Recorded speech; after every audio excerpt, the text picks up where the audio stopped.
Hello, welcome to Archetype, sponsored by Lenovo. It's your host, Ashley, me, and we're back once again. So, what are we doing this week? I'm glad you guys asked. Let's go over it.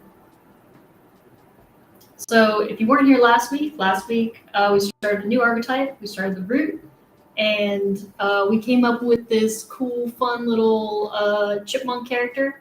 On stream, I did this colored drawing, and we realized, or at least I realized at the end of it, that he didn't feel very steampunky. So we're gonna give him more of a steampunky type arm.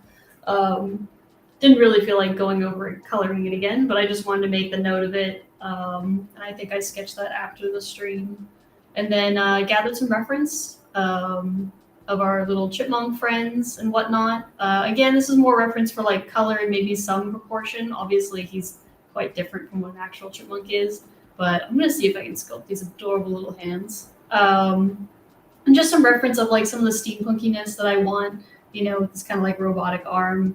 Trying my hardest not to look at arcane because it's super easy to, because it's amazing. And then we've got just some costume ideas for what kind of medieval style we're going for.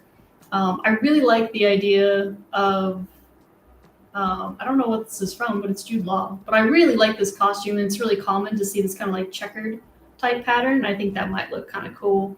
So we're going to play with all these different ideas in 3D. And again, the idea is that we start with something in 2D to get an idea.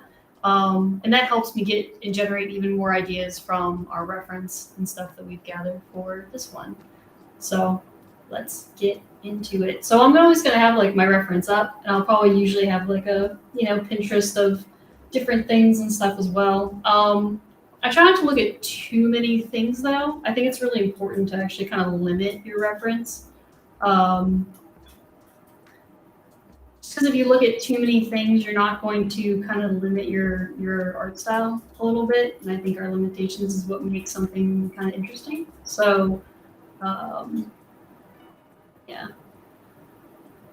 My point is try not to have a million different reference images, because then you'll just go back and forth all the time. You'll start referencing one to the other. So try to keep it clean, try to keep it nice and simple.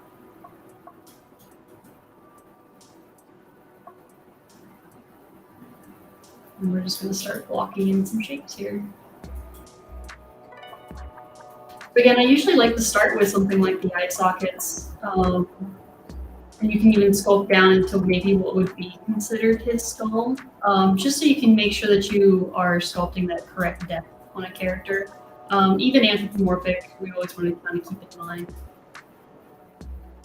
what kind of character and the anatomy that's underneath. Even if it's stylized, we all have anatomy and bones and things.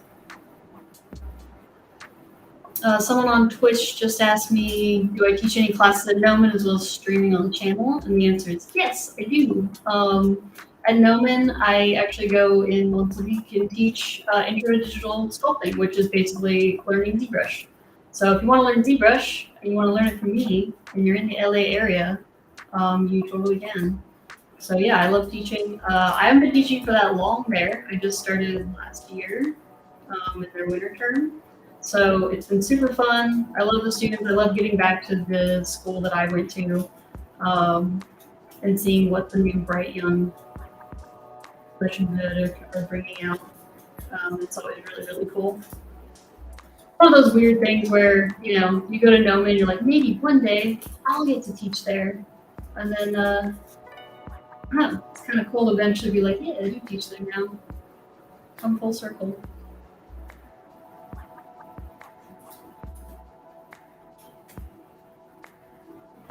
Again, I'm a big fan of reusing assets, so I'm just dragging down and pulling out the neck by using the head.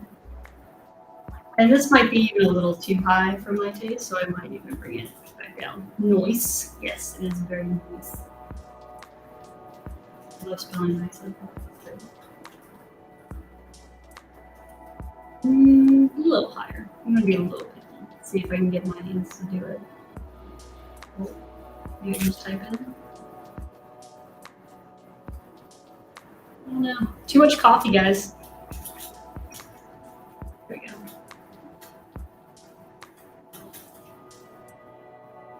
So again, I'm gonna try to, my goal is to block out quote unquote as fast as possible. Because again, just like anything when we're sculpting, you wanna make sure that you really block in those proportions first. Before I can really start sculpting into the face, I need to make sure that the rest of the character feels right. And feels good proportionally to it himself. And if I don't have the full character blocked out, it's kind of hard to tell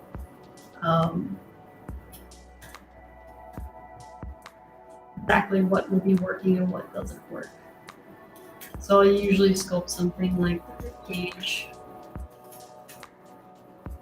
And just very quickly getting some forms in there and adjusting later. He's got a very small head in our reference or in our drawing, so we want to make sure that we'll probably make this even smaller. And adding those ears is going to be really important too to his silhouette, which we'll be looking at really heavily stream, because it's going to be all about getting that good block in today. Again, big fan of reusing assets.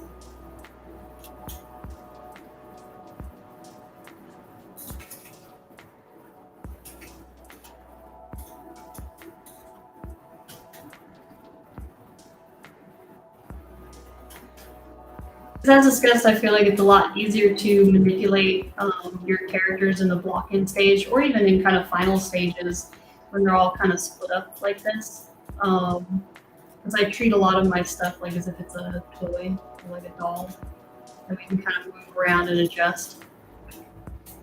Let's hit F instead. Very well on that guy.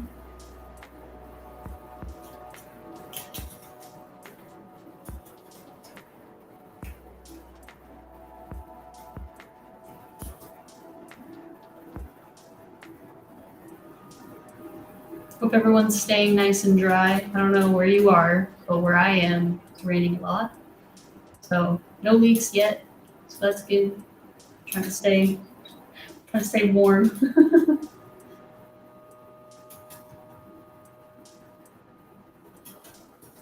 Cool. You can see how easy it is for me to just push and pull all these things out. And again, I'm not going to be too worried about what this is looking like yet. This is the suck stage, right? I think we all were there. We've all been there before. This is the part that never is fun to look at, but you just kind of have to trust that you've been there before and trust the process. It's always one of those things where, especially streaming, I go, oh no, do I know what I'm doing? God, this looks terrible, or, you know, whatever it might be. But you just have to, again, trust the process, and over time, your piece kind of slowly starts to come together. So we're gonna make the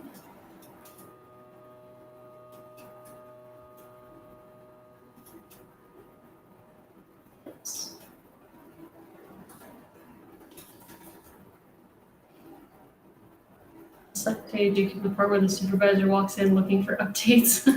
Yes, that's very true. Someone on Twitch said that the suck stage is always when your boss comes in and is like, hey, how's it going? And you're like, oh god, I think I know how to art still. It's great. No, it's great. Yeah, I totally know to do this.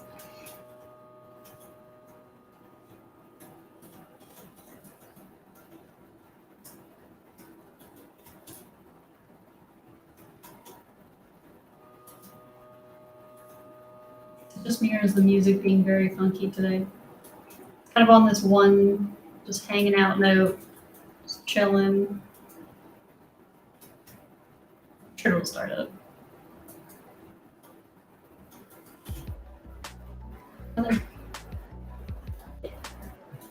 Can't solve without some good music.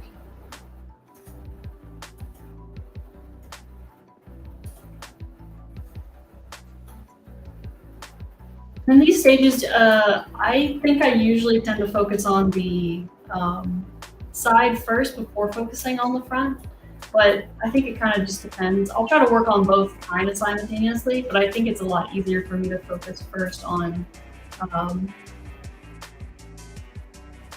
the side profile and then kind of make sure that everything looks good from the front there as well.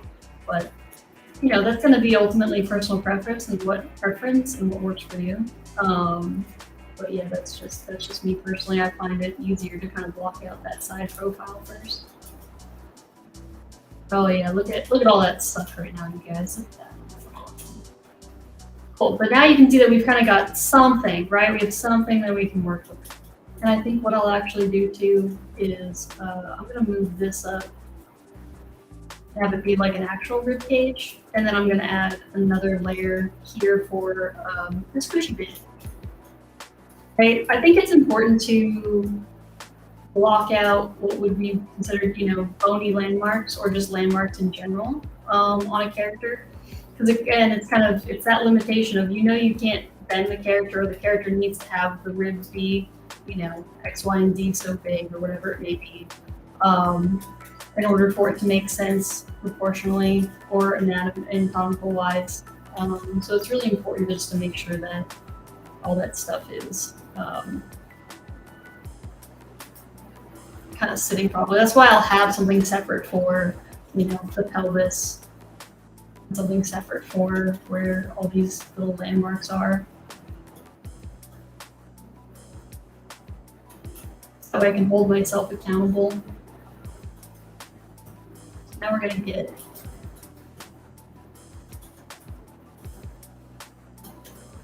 pull out all this stuff. He's leaning a little too far forward, so we'll push that back. Our character's pretty square, so we're going to make sure that we create like a pretty square profile. I think it's really important to look from the top too when you're blocking out the chest, because if you look at the way chest muscles work and the way your back muscles work, it kind of creates like a little diamond from on the top. Your shoulder blades don't fit perfectly parallel in the back. They actually kind of hang off to the side of your rib cage just a little bit. So all those little, you'd realize sometimes, you know, when you're sculpting stuff, you'll look and go,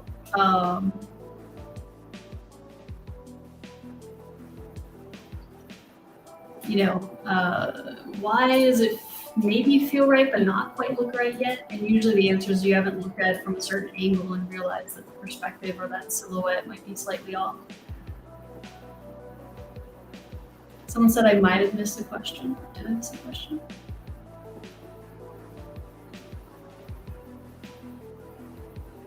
Oh, there's a thing on Twitch that posts up there. Someone on Twitch asked, what are you making this character for? 3D printing, video games, or illustration? At this point, it could be kind of anything for the stream. I think the last one that I made was kind of in the idea that it would be a maquette, you know, so like a statue.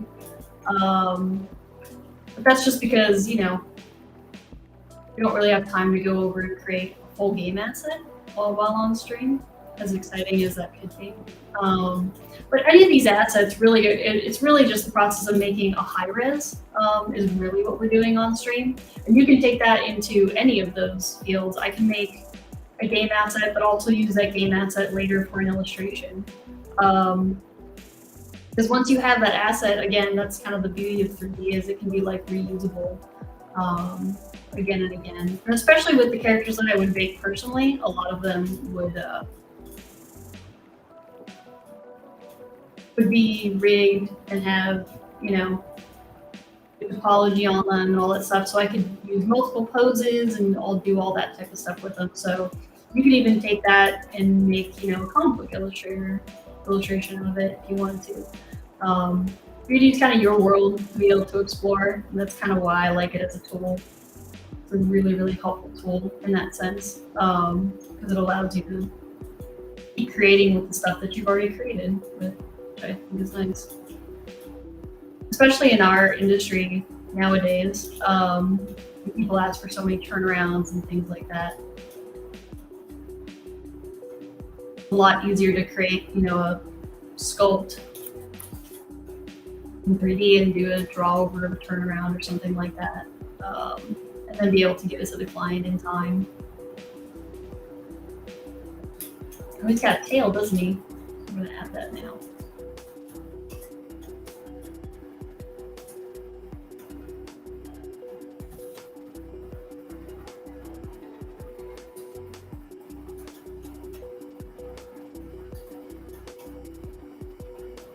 Your tails, they're pretty fluffy.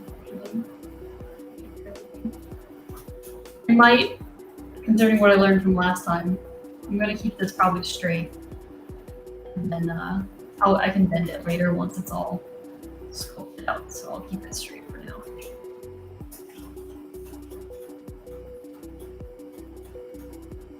Also, thank you for that question that I missed. I appreciate you guys watching the chat for me.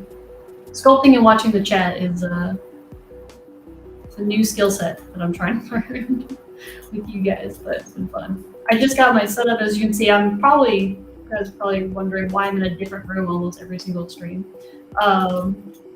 Just in the process of moving and stuff, but you can see I've got my nerd shelf all set up now and whatnot. And I finally have my 3 monitors back, so trying to read, look at reference, sculpting, and watching you guys over here.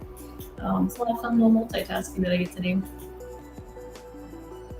Along with making sure that I'm thinking about our little character here. I'm gonna add the ears.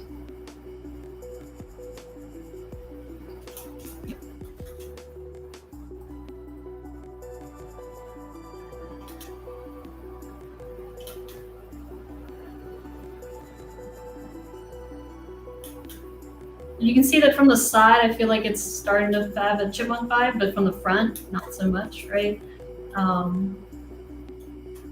We're gonna try to figure out why that is. I'm also looking at my reference that, you know, I have kind of like really pointy Batman-ish ears for him, which I might not be able to pull to a point quite yet. I'm gonna try to get it as pointy as possible, because again, I'm trying to get that silhouette to be.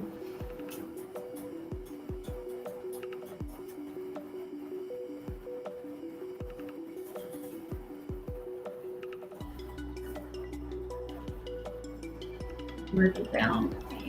Do I want to merge it? Yeah, I'll merge it down. Why not?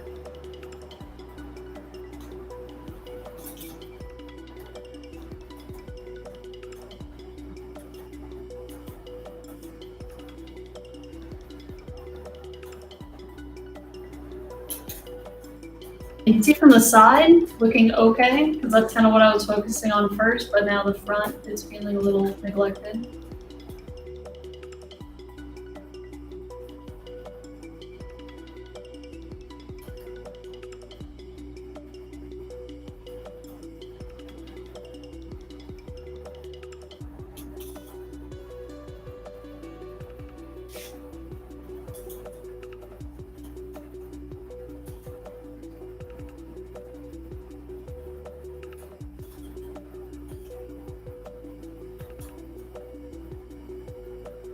A really thick neck, so we're going to try to make sure that we incorporate that nicely. Hello from YouTube, Noah. Hi.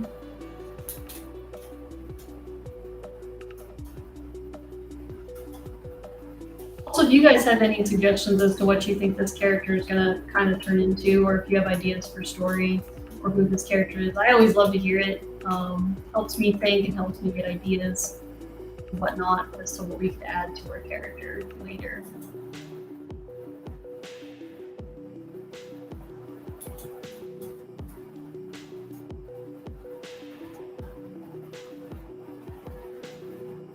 Make sure we're getting all these.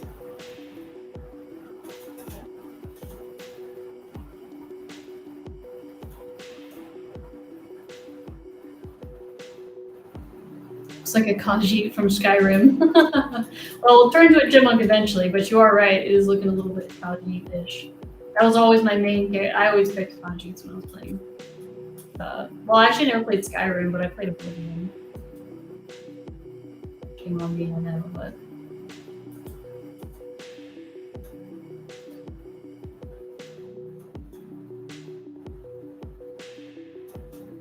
Well, this is probably the buffest Khajiit that I would have run into in Skyrim. They're usually not that buff, right? All the Skyrim characters are pretty thin.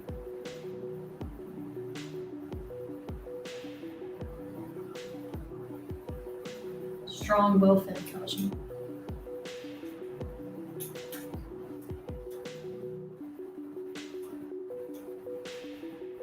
Someone on Twitch says they like the idea of cool-looking hero with these ridiculously tiny chipmunk hands, and enemies mock their size. Ooh, I do like that. And again, the beauty of 3D is we can totally do that. We can try and see if we like it or not. And then if we like it, we can keep it, or we can just make the hands bigger and be happy with what we've got. So with something like that, what's really easy is I can actually just mask this.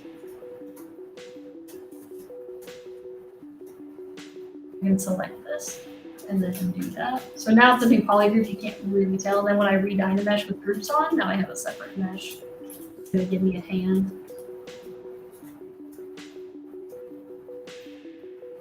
Then we can go ahead and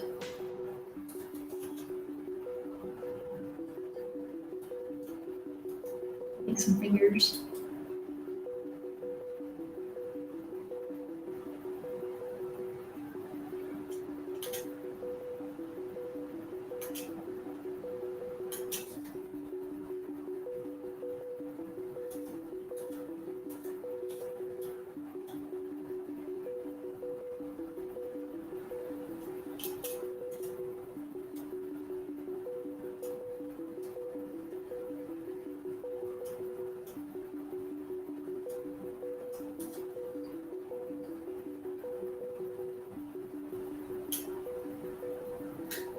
If we wanted to later, I'm also thinking, you know, it'll be easier just to probably sculpt one of these and then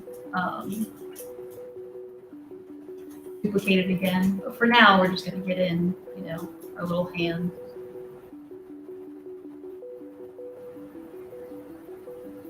Someone on YouTube, Mitchell or Michelle, is asking, what brush do I use, or what's my go-to brush when sculpting muscle? I actually really like Play Buildup. Part reason is because when I sculpt muscle, I sculpt in the striation of which the muscles are going. And so it helps me build out form, and then when you smooth it out, you usually kind of get like these cool little smooth happy accidents. So I always sculpt where the muscle fibers are going, and it helps me kind of block out the forms properly. But the standard brush is just as good, and then when I have, you know, these types of forms starting to feel good and work, I'll use the standard brush to go in and kind of carve out more shapes as we go along. But too early in the stage to sculpt that. And honestly, I think that my sculpt feels a little too high res for what I'm trying to do right now. Because I feel like I'm fighting a lot with it. Like you can see a lot of detail when I overlay this Play Buildup. If you can kind of see this much detail, it might be a little too high. So that's where I'll go in, do my Dynamesh, and I'll lower this resolution even more.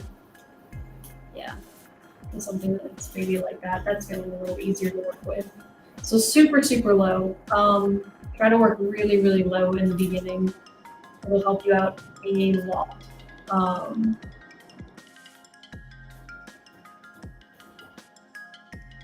You really just don't want to fight with your forms, and that's what I felt like I was doing. It's something that we all kind of struggle with a little bit. Because we want to get into details very quickly, because the details are the funnest part, right? Or the most fun. But if you don't have your forms and proper primaries down, then you're going to be just polishing a turd. And that's not fun. To realize that you put in all this work into polishing a turd is never the way to go. So spend some good time, you know, really making sure that those proportions feel right.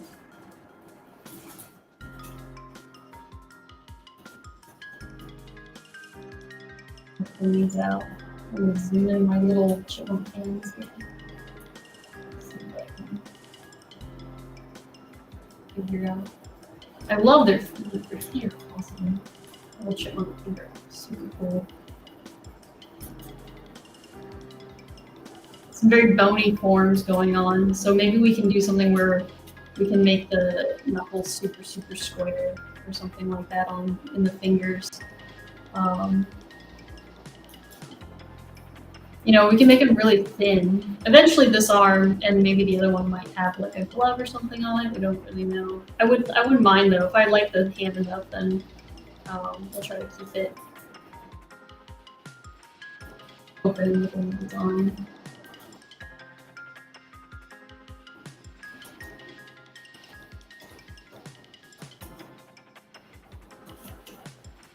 Just using the, and also in the beginning stages, if you guys are asking what brushes I use, a lot of it is just going to be the move tool.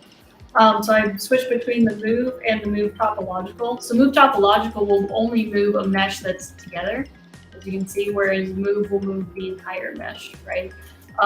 Which is another reason why I split it up this way into separate meshes, so that way I can go into move topological and move separate parts around to make sure that I'm getting, you know, full control over my sculpts and my forms. So a lot of getting the forms first and the silhouette that you're trying to read here is going to come from me just moving that stuff around and moving it a lot until I find something that I'm happy with.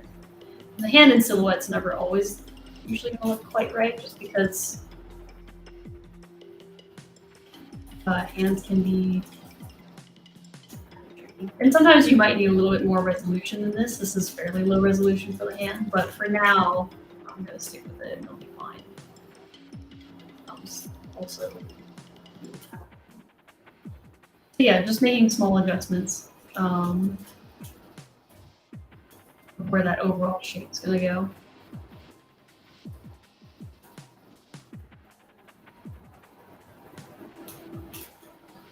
And now we can grab this, like one of our viewers said, we can grab all the fingers and mask it, and we can scale it down and see if little tiny chipmunk hands are something that we actually like or not. I'm not hating, right? I think the silhouette's kind of fun and silly. If we just make sure that it doesn't look like he's wearing, we just merge these little things together. Right, it's all about how we translate from one really big shape into a small shape. And having that contrast will add to like a really nice design sense and form language. And again, it's quite humorous. Pun intended, if you guys get what I'm saying. Just a little haha in the chat if you get it. Get my comment, please.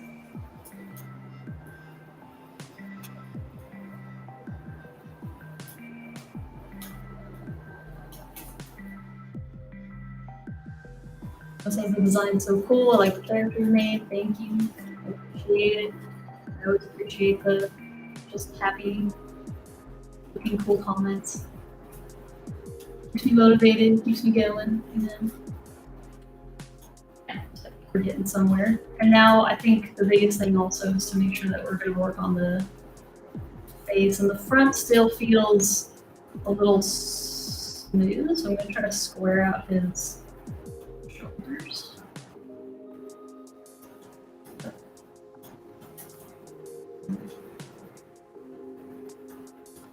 See what happens if we bring these traps in just a little bit and we make his belt a little rounder and maybe angle them down a bit more.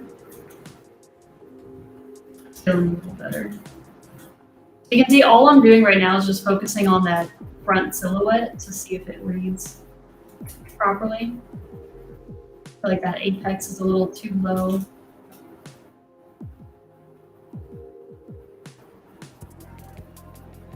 Hands maybe not tiny enough, right guys? So I'm trying to pull out these apexes. When I talk about apex, what I'm talking about here is you can see where if there's a curve, where the highest part of the curve is. You guys remember geometry class, it'd be like where the tangent of these curves are. If we're looking at them, it's just strictly 2D. It's a good rule to also never have that tangent or that apex of your curve be the halfway point. You kind of want it to be a good rule of thirds, but also the human body's pretty good at being super dynamic already. And finding where those apexes are is super, super important. and learning not just anatomy and like what the names of all these things are, but you know, it's really more important to understand the shape of things, and then learning how you can either push that or break that is what's going to make, you know, stylized work be so stylized but look correct. It's because you're pushing in the right areas, right? We're pushing things in a way that's purposeful, that makes sense. Of design.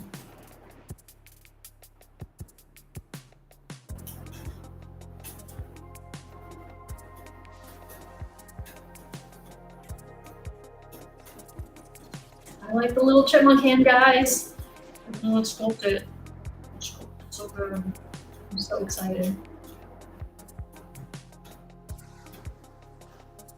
Can't sculpt it yet. We gotta get all this portion stuff out of the way, and then we can sculpt it.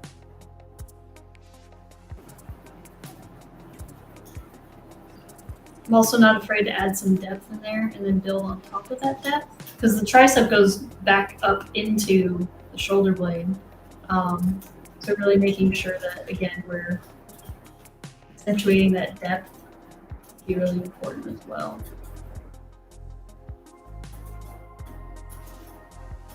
A brush that I actually really like too for sculpting form is if you go to brush in your light box, it's already there by default. I have some stuff in here that's extra, but if you go to smooth, there's a smooth brush that's called smooth directional. So if I click that and say okay, it's pretty great. So smooth directional is super, super useful. If I draw a line down and I smooth in that direction, it'll actually try to keep that form there. But if I go the other way, it'll kind of smooth it out. It's a really great way of building up forms and having total control of ZBrush's craziness sometimes, and it's smoothing and using it to your advantage. It's super, super helpful and useful. So yeah, if you guys didn't know that those smooth brushes exist, now you do. Use them to your little heart's content because they're very, very useful. There's a lot of hidden cool things in ZBrush that you kind of have to just go, what's this? And start playing with it and be like, oh, wow, that's cool. Because no one will tell you.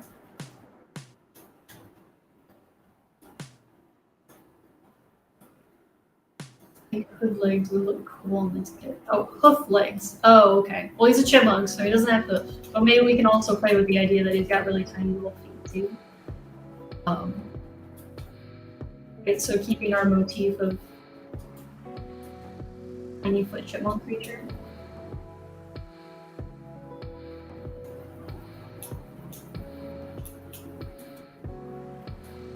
And because the silhouette's kind of hidden away from the tail, I like to hide the tail and look at the silhouette of the legs and make sure that they're reading properly. So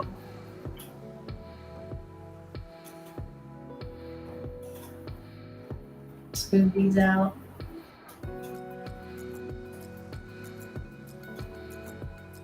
And our shapes.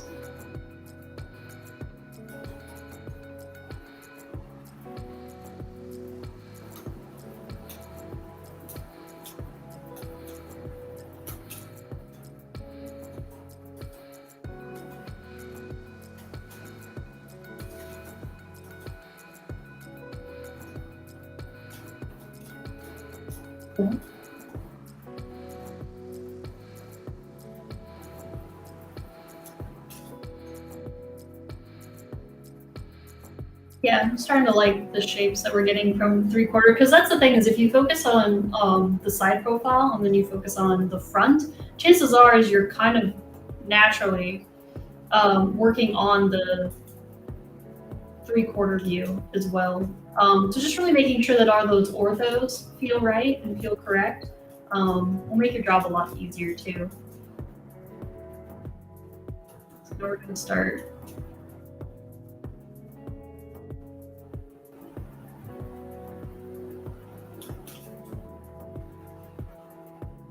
Give him a broader nose and muzzle. Because he was kind of looking a little goofy there.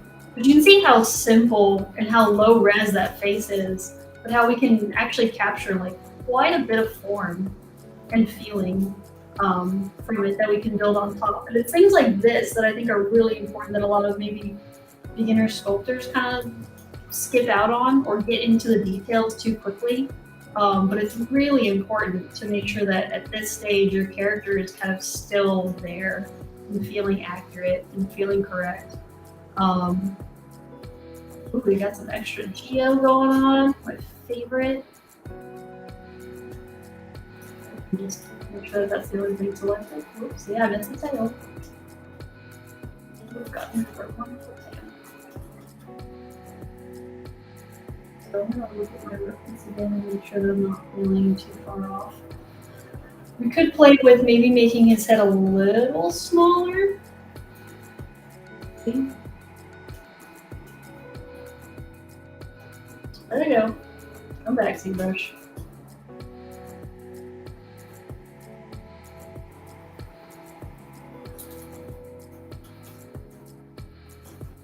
That scaled the wrong way. Make sure you have to turn off local symmetry for the scale.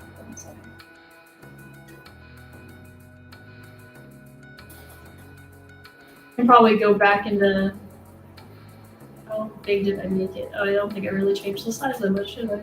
Let's make it a little smaller. Then you can go back into your. You can either hit Control Z or then Control Shift Z, kind of go back and forth and see what feels right to you. I think the slightly smaller head works. Again, these are very small, minute changes, but I think that's feeling more interesting. Again, don't be afraid to really push it. Maybe you could try to make it super, super small if you wanted to. You know, and because you can always go back and you can always just go, okay, did that work or did that not work? You know, that's kind of the beauty of 3D is you can really push these things and go, okay, you know, what if I was to make the arms even longer, make, you know, if I could make the legs a little shorter, what happens? And if we like it, great. If we don't, also fine. We can just change it again. And I actually don't mind making these legs a little shorter. We're just trying to go for very opposite proportions of what our other character was. So this character is going to be maybe more boxy and squared off, very top heavy, right? Our other character is not so top heavy, a little bit more evened out, and things like that. Because we're trying to create basically what would be like a dynamic duo, whether they're villains or heroes together, or they're, you know, after each other, whatever it might be. Having cool contrasts in your world when you're building out these characters is super, super important. And I think it just builds and creates more interesting characters that have relationships with one another. And that's partially why for me streaming, I wanted to create, you know, for each archetype that we do, I want to create characters that fit into the same world. Not every single time. This will probably be the last one that we do of, you know, this like fantasy steampunk series. We at least have 2 characters that are supposed to feel like they're in the same world. I think it's really important practice to do that maybe some amateur, if you're just starting out, artists don't quite do enough. Is building, you know, it's one thing to build a character that looks interesting design-wise, but having it have a purpose or having it tell a story with multiple characters in a world is another thing entirely. I think it's important to practice both. That's just me.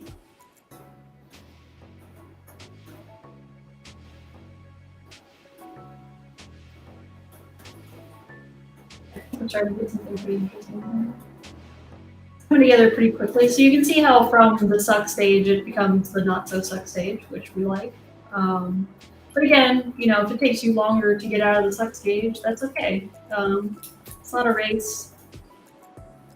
It's merely a journey. I'm gonna make his ears a little thicker on them.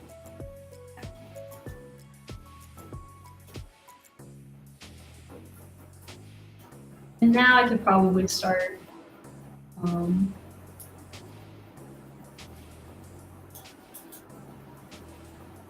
adding some detail to the face. I like to start with the face when it comes to starting to sculpt out some features, because obviously what you do in the face is going to translate to the rest of the body. It's whatever you're comfortable with. For me, because it's all about character, I like to try and get and capture that character's face first before, you know, moving into anything else. And while we're at it, I'm going to go ahead and save. I have the Joker, I have the Brute. I'll go ahead and save this real quick. Save your work. Save your work. Oh, that's also, that's fine. I'll change it later. With the storm and everything, you never know. Although I'm on a laptop, so I should be fine. All right, I'm gonna start adding some detail. The diamond mesh.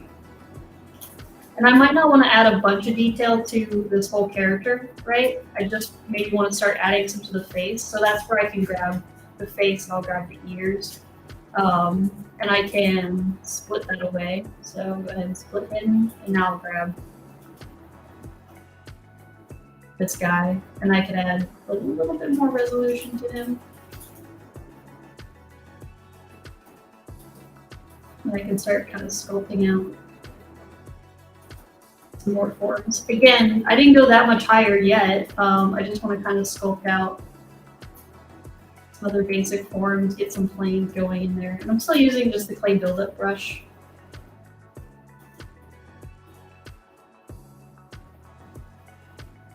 Someone said they can't wait to join Gnomon. Took a tour on the campus, and it's super awesome. I can't wait to learn more. Yeah, Gnomon is awesome. I love the location so much, and I'm glad that as they grow, I'm hoping that they don't ever have to leave that place. Because for those of you who don't know, the Gnomon campus is actually on the original television center studio lot. So, or not television, yeah, television. So it's Technicolor.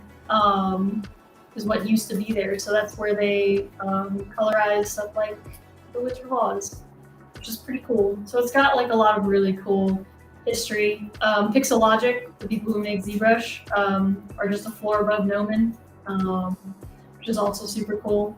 So I usually get to take a tour of there. It's very easy for people who work at ZBrush to also be teachers, which is kind of nice.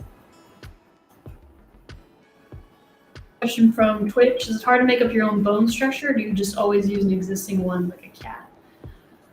So it depends. In this case, this is looking more cat-like than a chipmunk is, because our chipmunk needs his eyes to be facing forward. So it's kind of about understanding and knowing anatomy and how you're building on top of what already exists. So cats have eyes that look forward because they're predator animals, so they have to be looking for their prey, whereas prey animals like a chipmunk, they'll usually have their eyes more to the side, or just like a horse or a goat, so that way they get a better view of their entire environment, because they're constantly having to worry about, you know, the next bird coming down to snap them up. So we're trying to resemble what feels like a chipmunk, but we are taking liberties with that bone structure, right? Because we don't want to create a character who's got eyes on the side of their head, because it doesn't really anthropomorphize very well. We can, but we probably won't take him very seriously. If we put his eyes to the side, he might kind of look like a character that's like a lumbering oaf type character. So it's really just about figuring out what it is, what you want to do with your character, and like what makes sense to who they are. I hope that helps.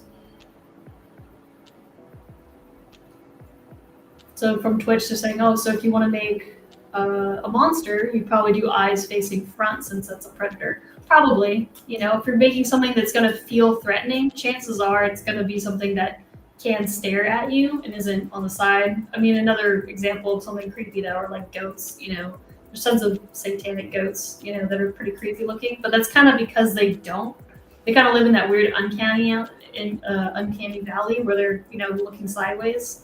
You can't really relate to them at all. So it really depends on like the kind of feeling that you're trying to evoke out of your character, right? That's gonna say whether or not, you know, are we gonna make a chipmunk that has his eyes facing more forward or more to the side? If we want him to feel less threatening, we could definitely do one where his eyes are slightly more to the side. And he probably won't feel as menacing if you do that. There, go all the little noses look like. Kind of zoom in on these little nose space. It's so cute.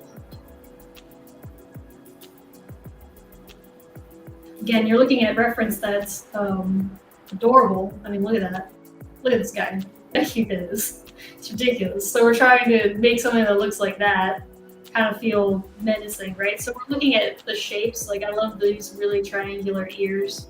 This, you can see that this ear shape, we're going to try to keep. The patterning, I definitely want to try to keep. You can make the patterning very cool. But a lot of this it's very rounded, but we're going to try to square it off a lot with that anthropomorphization. Woof, that's a long word. And see, you know, if we can make it still feel like a chipmunk, but feel a little bit more tough. And yeah, right now, because of what we talked about with bone structure, it definitely does feel a little bit more cat-like. But once we add buck teeth and stuff too, that'll easily go away. But if we wanted to, for example, I mean, we can see what it would feel like if we kind of pushed his eyes out just a bit more, but still try to make sure that they were kind of forward-facing, and see if we get a bit more of a chipmunky feel. And we definitely do, right? It immediately starts to become a bit more chipmunk. It's just kind of depending on how much you want to push and play with those things. I think keeping, sorry, my pen's all over the place today. I think keeping this is really important. So that triangular structure is really, really important. Again, it's looking at the structure of our reference and knowing that, you know, their heads are very wide in the back and they kind of go down into like a very fine point. It's going to be super helpful.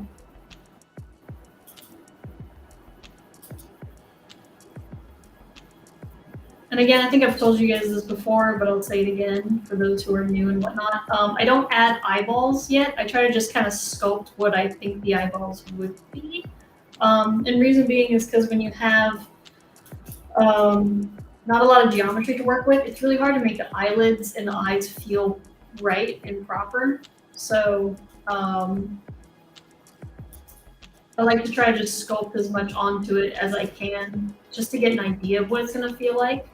And then we can add eyes, actual eyes later, when we have enough geometry to make it look right. If you add them too early, you're just going to be fighting the whole time, I promise you.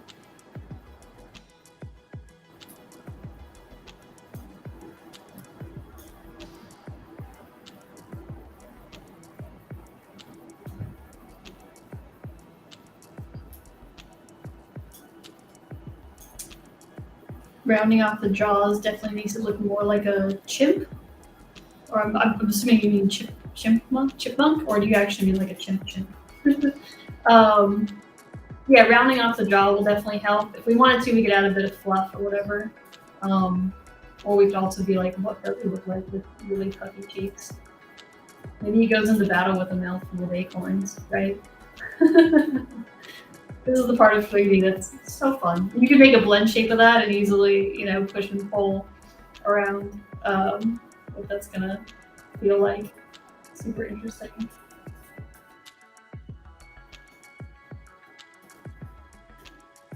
You know, maybe the nose needs to get even smaller.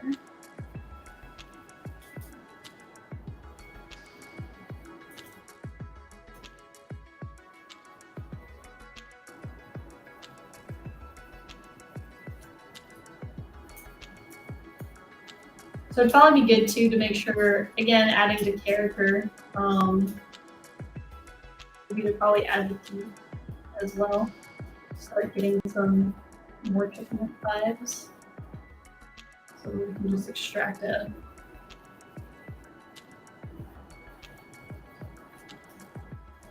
As a continue.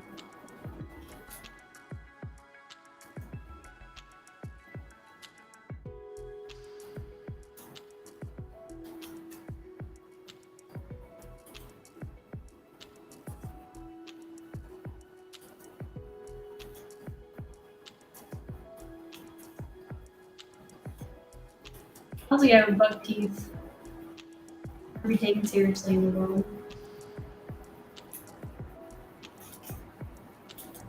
Guess we're gonna find out. secret is to get super buff, then beat up all your chipmunk friends, and then game of arm wrestling.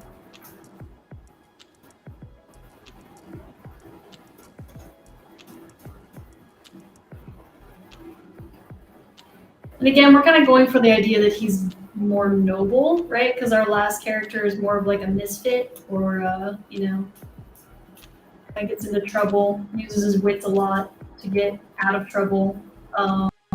So again, we're trying to create the opposite of who that character is, by giving maybe this more noble type character, like a lawful good.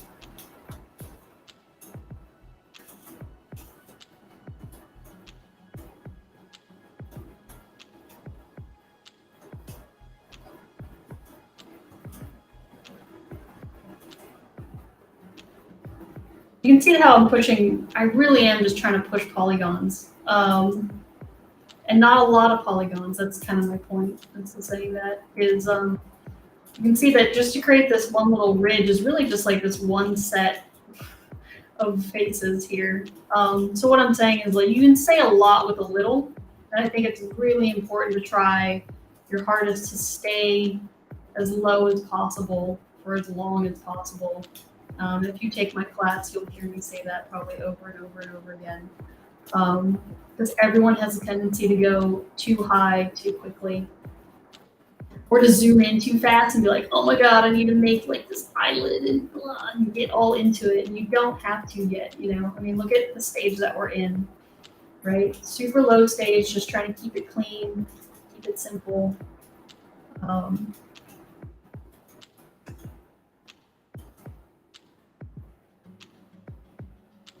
Play with his jaw here.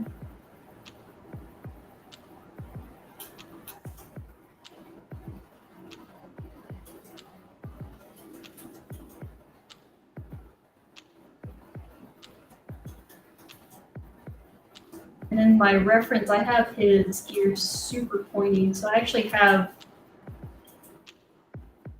this is kind of like a sharp or like a straight, and then the back of it's kind of a curve. So let's see if I can keep that.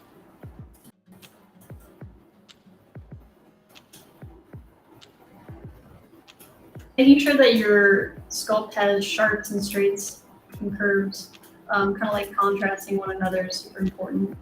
If you guys have done any sort of form of figure drawing or like gesture drawing, it all definitely applies still to make yours a little wider.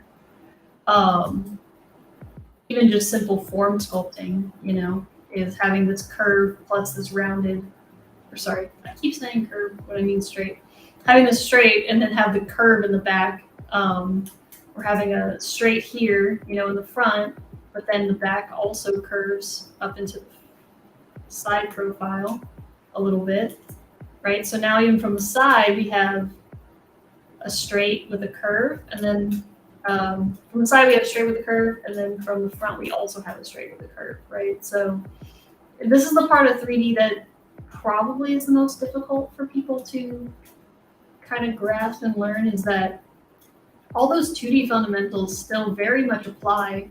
They just apply in X, Y, and Z space now. So it's a little bit more hard and more difficult to manage if you're not used to managing these a little bit smaller ears. You can see how much I'm playing with some shapes to get it to feel how chipmunk can we get. What's the chipmunkest ears? Chipmunkiest ears.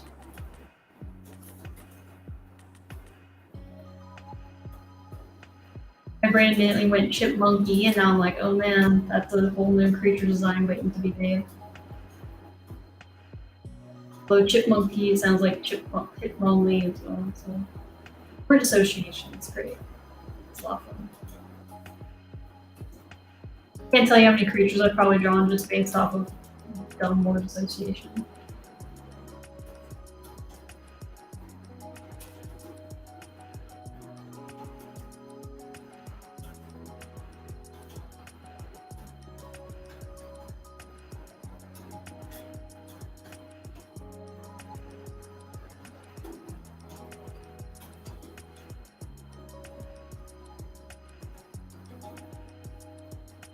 We'll start sculpting into, I don't have symmetry on. Oh. Start sculpting into the body more and trying to get more anatomy in here and try to find those planes.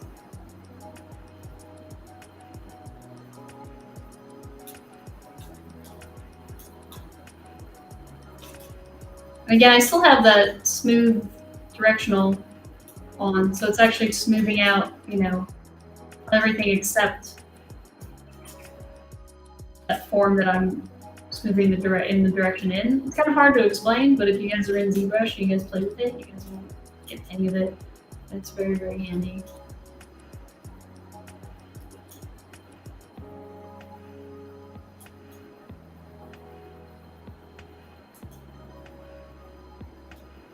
Also, if you're doing, you know, some stylized stuff, we can always go into polish brush, except I like to change the alpha on it to like a square, and then I'll adjust the focal shift down so we get more of that alpha, so that way we get something that's a little more crisp and hard-edged.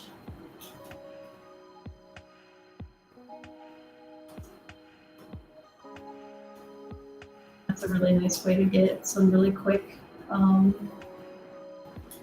nice flat forms or some plane changes as well. Yeah. And some of this stuff I'm not going to worry too much about, because our character is going to be covered in clothes at some point, right?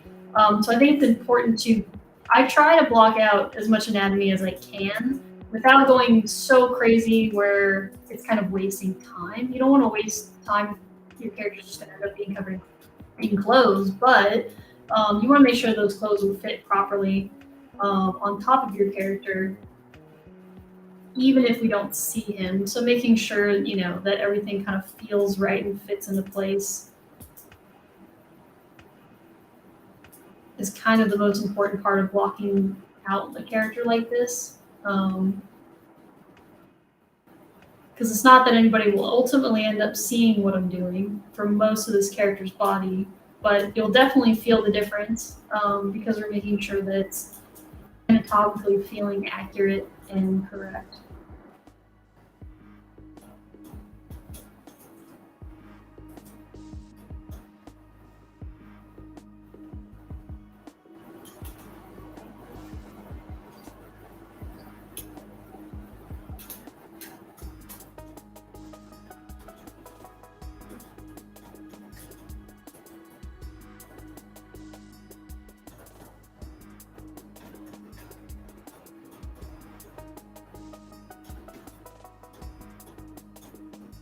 Hello from YouTube, someone joining in. I would say you haven't missed much, but maybe you kind of have. Gotten pretty far, gotten a decent amount. I don't really remember. Every character is going to be slightly different when it comes to, you know, sculpting out the face and how long it takes and whatnot. Some character forms come faster than others, you know. Some take a little longer to like really hone in on and get down. I'm gonna make sure his scaps feel really square. So again, we're going for squares, or it's something that's kind of like trapezoidal at least. So making sure I'm squaring off. I'm just using this damn standard brush to square off this stuff. It feels kind of bulky and that's good. I like the idea of this also being pretty flat and having like a nice plane that transitions into his tiny, adorable little hands.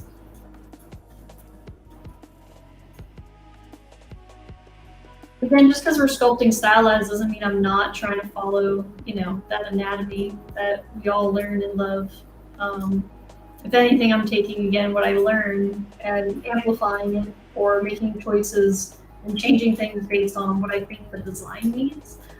But still being very aware that, you know, for example, this has a concave, but this won't, because if you look at your hand where your ulna is versus where your radius is and where those joints are, make very prominent bony landmarks. And we still want to keep those bony landmarks no matter how stylized we get.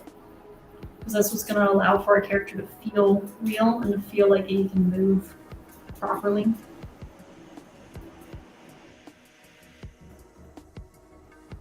Just steps back.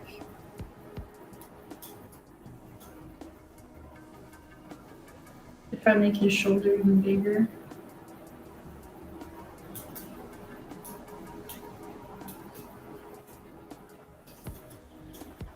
Get me in. Put the multiple times if he does.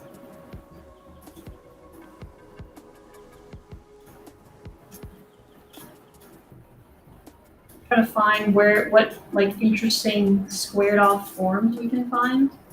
Again, it doesn't have to be square that's not gestural or not interesting. I think if we play a lot with like how our planes change across each other in space, I think that can lead to a more interesting flow and design.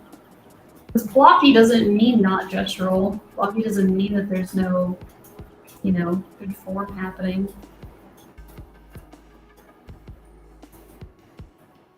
You just have to think blocky in all three spaces and not just one. That's all. That's all.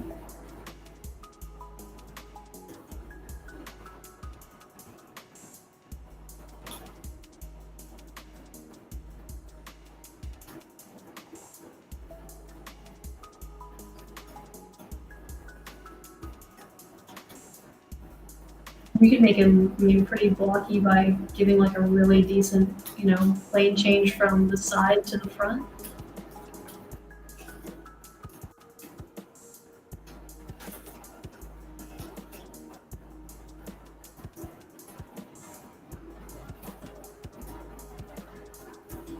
You can see, I keep trying to zoom in on the silhouette, but we could do something where kind of pull this down a little bit more and we pull this up a little bit, and so we get this little like angled rib cage. And you can see those ribs are really, really straight from the front, which we kind of like. So again, just trying to make sure that we're replicating all these like angles that we're trying to add in there. So for example, the tricep is too low, so we got to bring this up. We'll make it really pointy. Understanding where those apexes are is what's going to help you make these choices and make these changes. I'm strictly trying to look at this from like a silhouette perspective, because the arm doesn't quite, you can see how bumpy and lumpy that silhouette is. It's like really ugly. So if you keep an eye on the silhouette, we're going to try to fix it.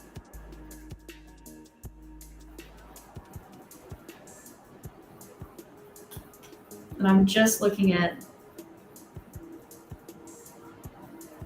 silhouette.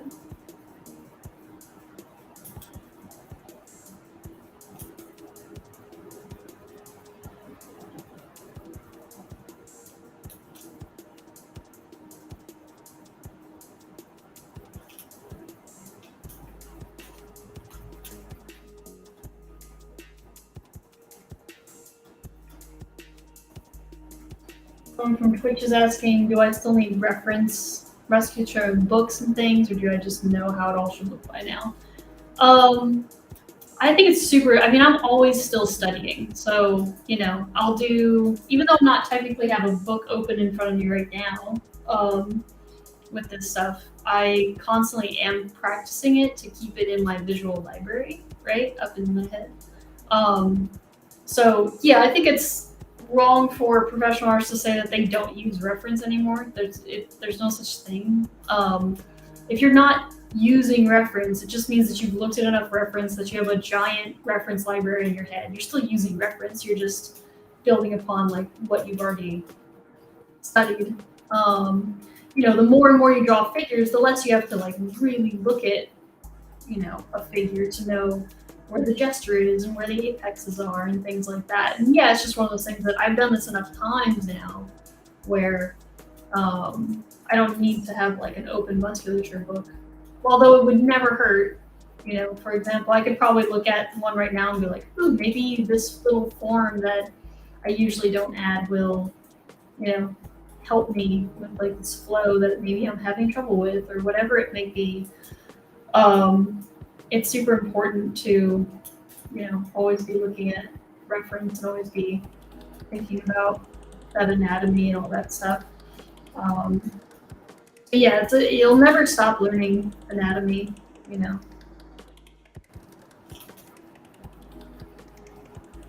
These hands got destroyed because we went too low, but that's okay.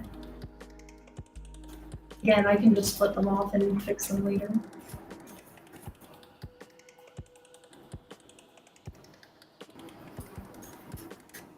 But you can see how, I mean, I'm still working on it, but you can see how we kind of fixed the gesture of his shoulders, how they were all kind of lumpy. Even if I go back and look at, yeah, you can see the lumpiness, right, of our silhouette there, and how it feels kind of like short and weird. Versus now we kind of changed that. So that's all I was looking at as I was like making all these adjustments, was just looking and trying to fix that silhouette. It's still a work in progress. We're still trying to figure out what's going to look the best. I think one of the trickier things about this guy that we're having right now is one, I'm going to turn his hand more. So I think silhouette wise, I think his hand's more turned than I have it, which we can do a couple things with.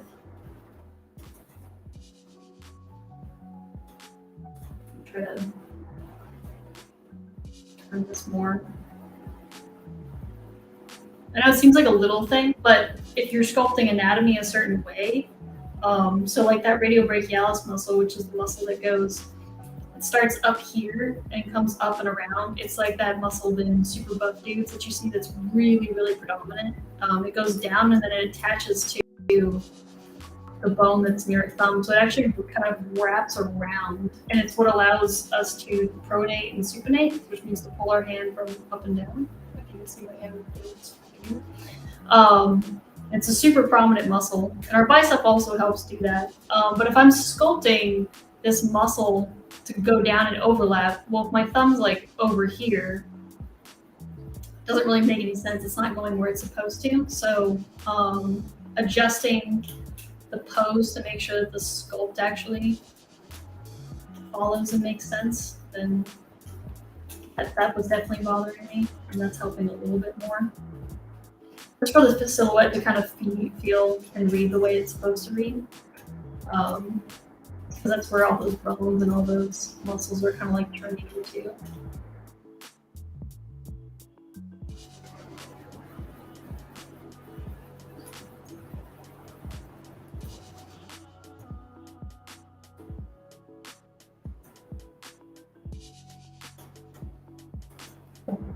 I think that's a little better. So super, super pushed forearms. But as you start, again, it's one of those things where you gotta trust the process, where maybe it looks a little funky now, but if I'm liking the way the silhouette's looking, then that means that I can definitely work it in 3D until it feels good, until the form feels right, whether that's going in and like, you know, starting to make things a little blockier, starting to define some of these things a bit more, which is why a lot of stuff will look kind of blobby in 3D, but your 2D, as long as your silhouette is looking good, then that just means you gotta spend a little bit more time into your 3D. YouTube says, the effects that you've showed us is very helpful. I'm going to keep that in mind next time I sculpt. Yep. One of the first things I usually look at when I'm you know, starting a sculpt like this, which is why these streams are helpful, right? You see my thought process as to, you know, what and why I'm sculpting the way I'm sculpting, and like what we're focusing on, and what I think is important. And every artist is going to be different, you know. There might be an artist that focuses on other things. I got when it comes to primary forms, I don't think anybody's like, focus on tertiary forms first and then do your primaries. But everyone has a different process of getting to their final stages and to their final artwork. But yeah, whatever makes sense to you to put into your process, do it. And, you know, if you're watching a professional artist, but the way they're doing something doesn't really quite click or make sense to you, then that's okay. Because everybody's different. So you just got to find that process that makes sense to you. I know that seems, it's definitely difficult to find, but you guys will find it. So that was one thing that I would do, is I was constantly changing my workflow and my pipeline based on who I was watching. You know, if I was watching somebody sculpt or draw or whatever it is, and I still run into that too, where I see the execution of something from another artist, so I'm like, oh, I gotta do it that way, okay, and then I try to copy that. When in reality, you just gotta stay true to what makes sense to you, and that just comes with time, and figuring out, you know, the way you like to work, because there's kind of no real wrong way of working, as long as you're still keeping all those important fundamentals in your head. However you get there is however you get there, you know, it's what makes you an artist.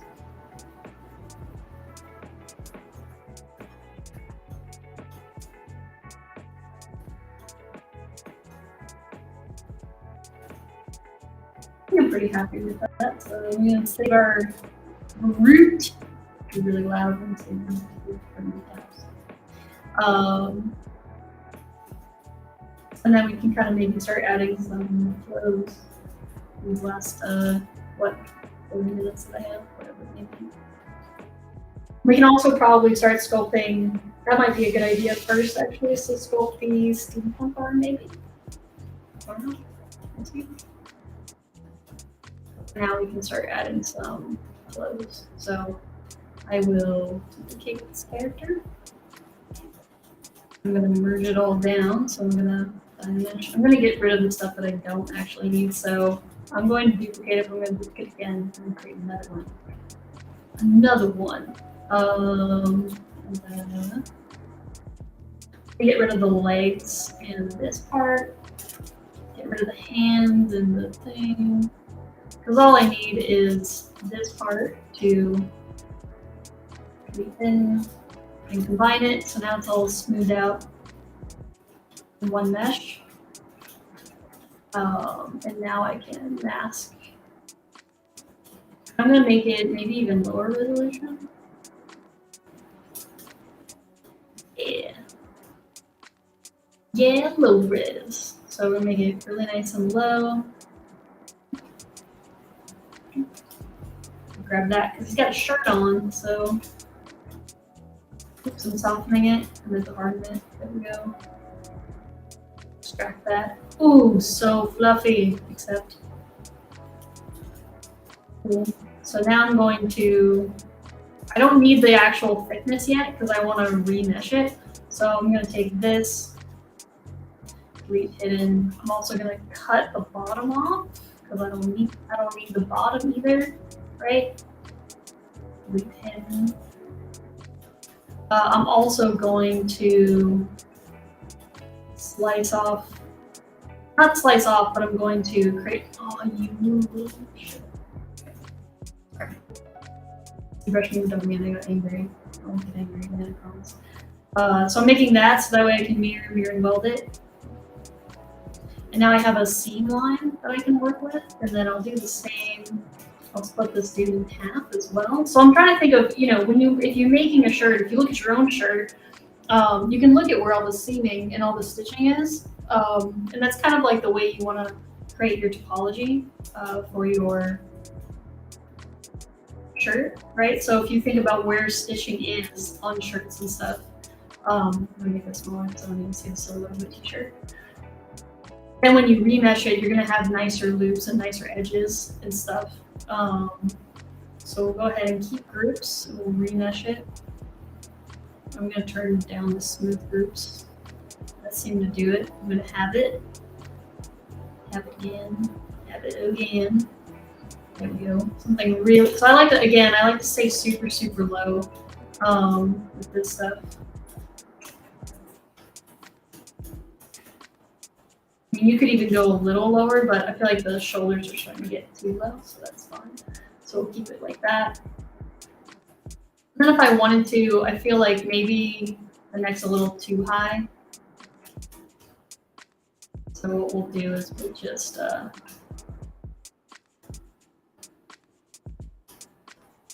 little piece of geo that's hanging out there. We'll delete that.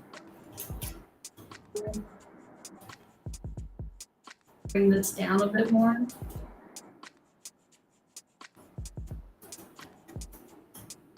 Smooth that out. You can also do polish by features, which will kind of straighten out all that, all the polygroups that you've made.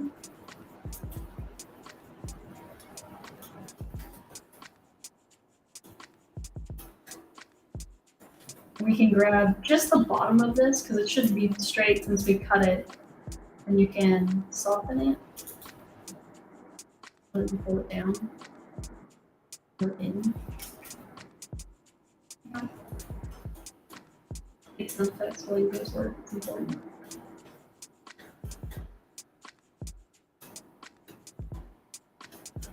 Just trying to get the shirt to feel proper, right? So I say super, super low because it's just easier to edit. You can see how much easier it is to kind of push and pull and manipulate these things.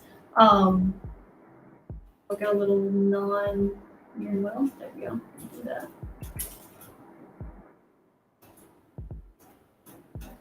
It's really easy to see and just to start blocking out this stuff and getting to see where that shirt's going to fit. Now I know that there's going to be a belt and there'll be, you know, some folds and things, but we're just trying to stay, you know, where the body, what we're happy with when we make our, you know, anatomy. As long as the silhouette is still looking okay, you know, I don't need to make too many drastic anatomy changes. But if we do start putting clothes on stuff, and we're like, man, his chest really puffs out now because of this, you know, big chest that they gave him in the t-shirt, and now the silhouette looks kind of weird or whatever it may be, we can always go back and kind of adjust that stuff because at the end of the day, we are looking at him with clothes. But, you know, trying to stay true to what you sculpted underneath will help you. Even if at first it might look weird, clothes can sit pretty tightly, so just make sure, you know, you're following, you know, where's that seam gonna sit on top of the shoulder. A lot of the medieval shirts kind of have a lower hanging seam line, so if we do that and then say polish by features, we can get something a bit more interesting, right? So it's all stuff like that, and that's why I like to stay super low. Question from YouTube is, will I be using dynamic simulation? Probably not. I kind of used it a little bit in the pants of our last character, so we could do that again. I don't mind getting it, but again, because we're doing kind of stylized sculpting, I usually end up just going in and sculpting stuff by hand at first, and then we can kind of adjust it later. I'm gonna see if I can get, there we go. I was losing the loops around the shoulder, but now I got it, so now I'm happy with that. And I got a little bit more even topology. I think I have a loop around, yeah. I like to make sure that I have loops around things. So when I say loops, by the way, I just mean I can select this and it's a full loop that goes all the way around. This is a loop that goes all the way around. It makes, one, it's clean topology, and two, it makes editing and adding seams or stitch lines or anything like that, or sculpting on top, a lot easier. So it may seem kind of tedious to try to break a character down this way, but it's more of a, I'm in it for the long game, right? Like this might seem a little too much or too maybe anal retentive, but it's all for good reason, I promise. I'm gonna delete hidden. I'm gonna make some pants now. So again, I'm making just the pants because we have, you know, armor that cuts off right here. So we're just gonna make the cloth for those little shorts, and then we can add kind of the hard surfacing stuff on top. So again, for the same thing, I'll use that slice curve. It won't work in symmetry, but I'm gonna cut off this, and then I'm gonna cut off the bottom. And then I'm going to cut a loop right there. And I'm going to mirror involve that. So then I'm going to take off the top, remove the bottoms, delete hidden. And I will always Z-remesh with holes like this, because then I know for a fact that Z-remesh is going to give me a loop around these edges. I know this is kind of getting like a little technical. For those of you that are learning ZBrush, it's really a lot easier to, you want a loop at the end of your cloth and clothing. It's just easier to cut it off and leave a hole than it is to try to have a hole. And then ZBrush tries to do some weird stuff with its topology. So I almost always will ZBrush like this. And then we'll keep groups. See the adapt on and see what it gives us first. And that's not too bad. Anything that's like really pointed that's giving me too much geometry, I'll try to smooth out. We're trying to compensate for like some of the other anatomy that we've got going on. And then I'll have it. Again. Somewhere I'm going to smooth this out, measure it again.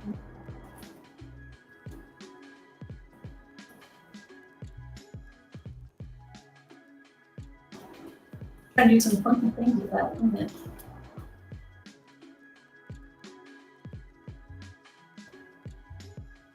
Sometimes you have to just keep smoothing out and playing with those areas in order for it to get something nice. It might be just trying to hold on to a form that it doesn't need to hold on to anymore.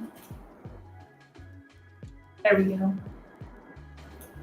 I'm looking for loops. That's the most important thing, I think, when I'm making clothes. And if I unhide it, I totally went underneath the character, but that's okay, because we can just bring it back. I'm kind of sad. I really liked the light forms of it that you have to cover it with cloth, but such is life.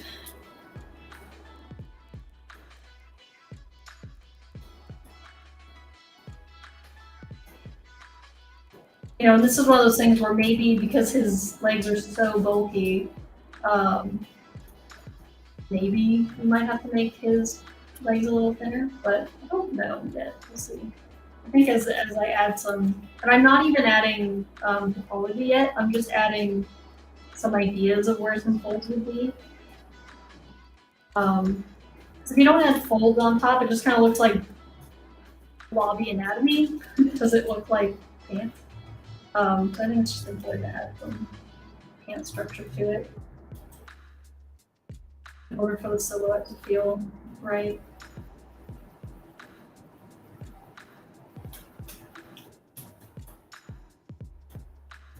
You can see that I'm just sculpting in dynamic subdivision. We can move this all down to make it feel more baggy if we want.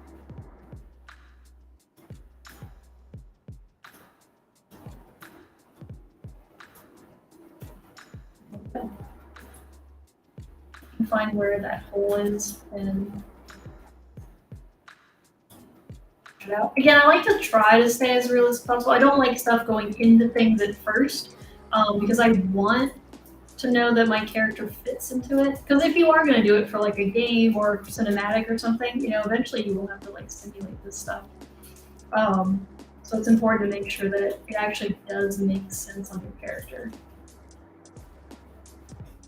Now for like a maquette, I would cut that off. I would, you know, fill the hole and make sure that it just goes straight through so that way I have, you know, a nice conjoining mesh, because eventually you have to put them together, you know, to merge them together, or there's going to be, you know, maybe you'll put a key there or something like that, which is always really useful to put keys in places that already have existing scenes, such as pants going into anatomy or whatever it may be.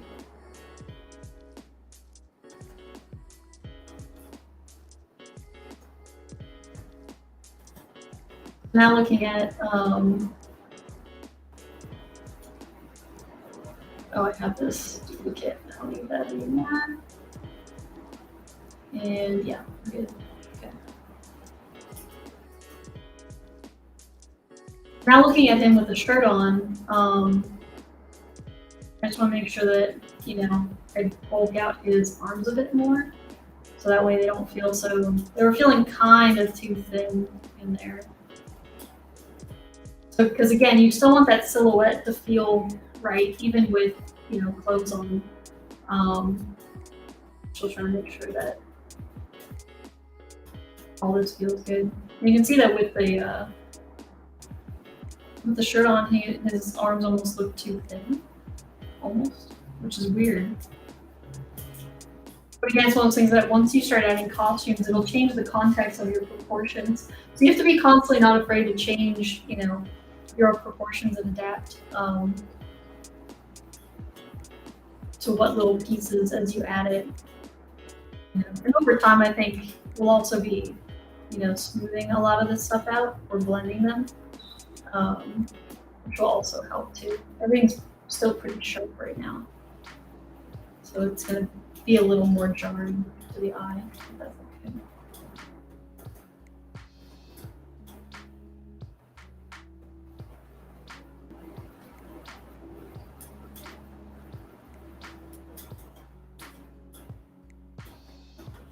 You guys can comment, do you think he should have a actual mechanical steampunk arm, or should he just have steampunk armor? So he still has his arms, but he's just got steampunk armor on top.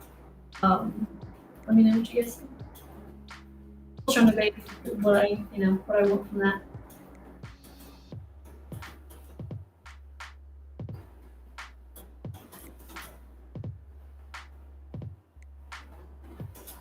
And part of me wants to keep his feet out because I want to sculpt feet so bad.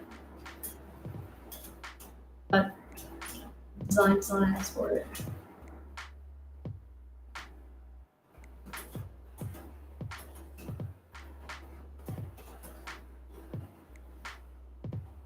Go ahead and inflate. This is also where I might start adding color to some things, because like I really like the forms of this. So instead of making it his legs, I'll just turn it into his gauntlet, right? Or like his little boots that he has, and I don't have to change the shape really at all. But in order to make sure that I distinguish and distinct that, you know, that's what I'm doing, this might be a good time to start adding, you know, color to your model. So that way you can start kind of like making sense of that stuff. If it doesn't. Yeah. I'll still keep the body underneath there for now, just because we're in such a beginner stage. But I will go ahead and inflate this just a little bit to make sure that I'm on top of his existing legs, and I will kind of start polishing some stuff on this. Because I do like the forms that we have, it's just a matter of now adding them to make sure that they feel more hard surfacey, right? And not like anatomy of legs. It's kind of beautiful.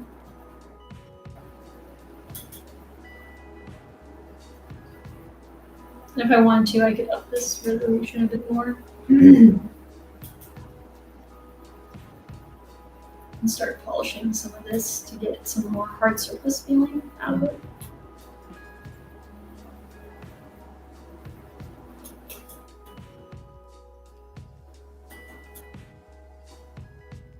Again, I'm going to push it out to see where those feet are going to be landing.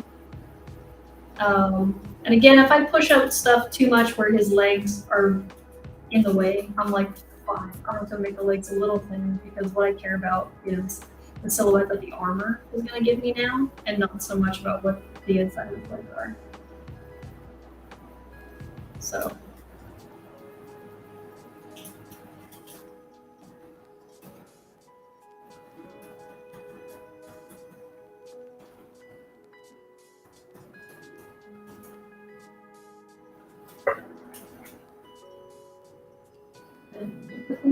And then what I'm going to do is I'm going to mesh that again. Oops.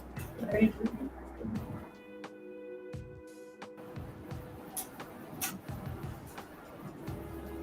I'm going to inflate this one too. And I'm going to dynamesh that, and I'm going to up the resolution a little bit more.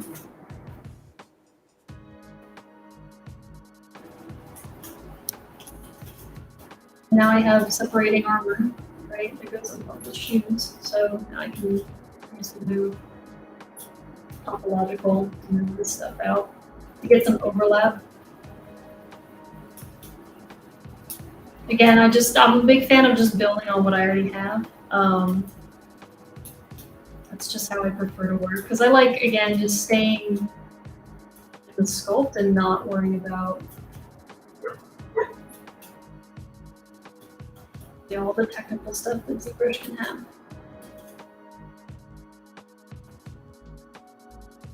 Make sure I create a nice flat bottom foot.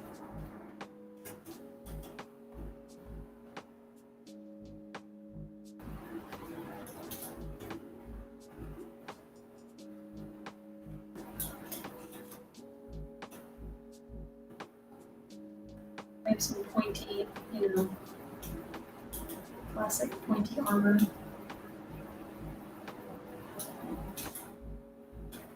Shoes. Trying to sculpt some stuff here.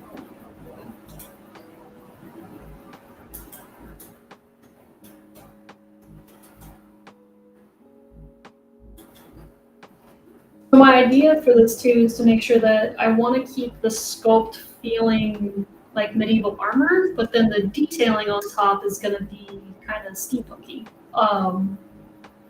So that's kind of the idea that I like, at least, or the idea that I want to go for. Maybe it'd be more interesting if it's this.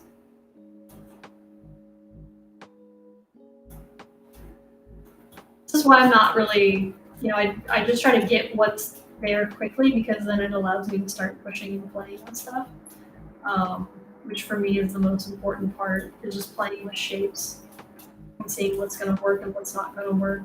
I feel like I like that idea a bit more. There's like a big overlapped shoe. That's what I have in my reference that I saw. That I was like, oh yeah, I did put that inside that.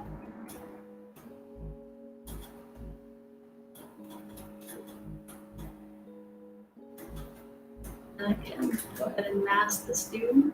So I'm gonna grab and add some brush.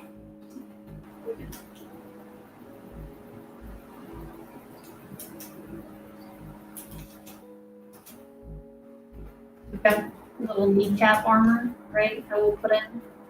That now we have to make sure that our cloth is forming around. So we'll make sure we'll put that around. And you can see that actually like the knees and like my anatomy underneath is not yet shown up. So that's a pretty good sign of, just making sure that this fits on your character correctly.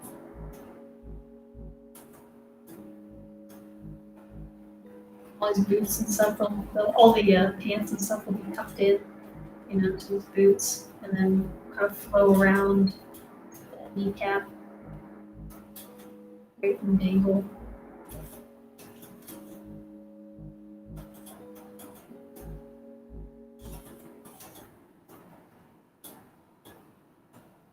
And now I can polish this out. And again, we had the idea of last stream to make sure that this kind of maybe felt like an acorn or something like that.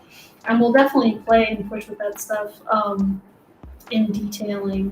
But right now we can also remind ourselves that that was our goal, is to make this feel like a little acorn. So maybe it's got little like tubing top, that makes the outer shell. So from, a certain view, it's gonna kind of read like an acorn.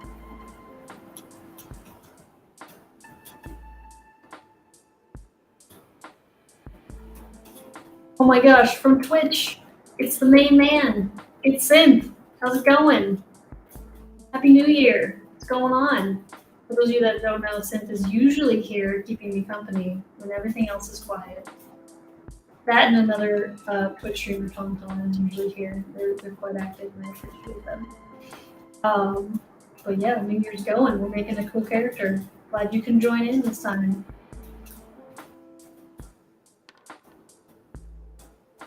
Making our brute chipmunk. Because why not?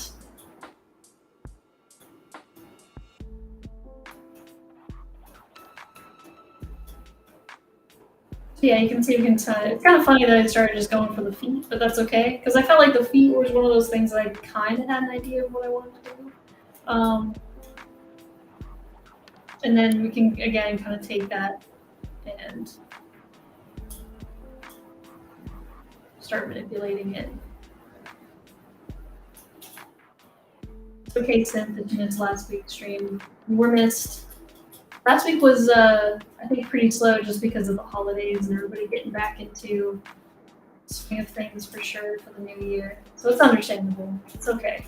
I'll forgive anybody that didn't show up last week, but that's it. Don't forgive anybody else. From now on, you must join me every Tuesday. Come hang out and party with me.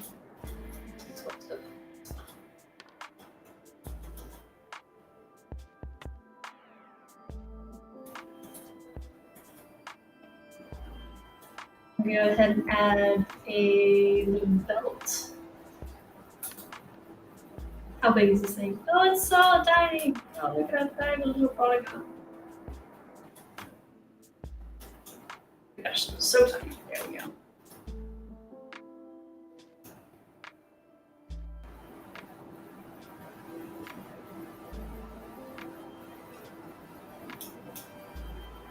Start to get an idea of where one of the belts will go. I have, reference that has him wearing lots of belts in different areas, but for now we will just stick with just one belt. Yeah, so for Synth and others that are just joining, this is our brute characters. So we figured, or at least I figured, that a cool character to go with our Joker character that we finished would be something that felt kind of the opposite of what the Joker character is, right? The Joker character has to kind of rely on wits, not so much brute strength or anything like that to kind of outsmart opponents, or, that's his strong suit. Whereas now, we're making a character that's more, I'll show reference again for anybody that joined in.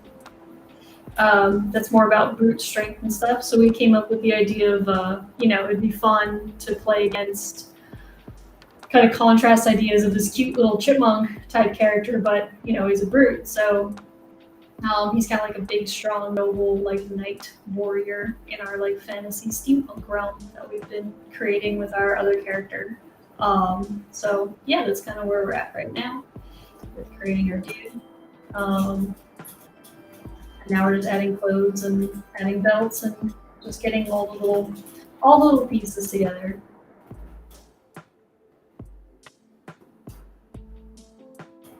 I'm gonna go ahead and duplicate, and I'm gonna take the arm that I had. I'm gonna delete hidden. But I'm only gonna do one, so I don't need symmetry now. Hidden again.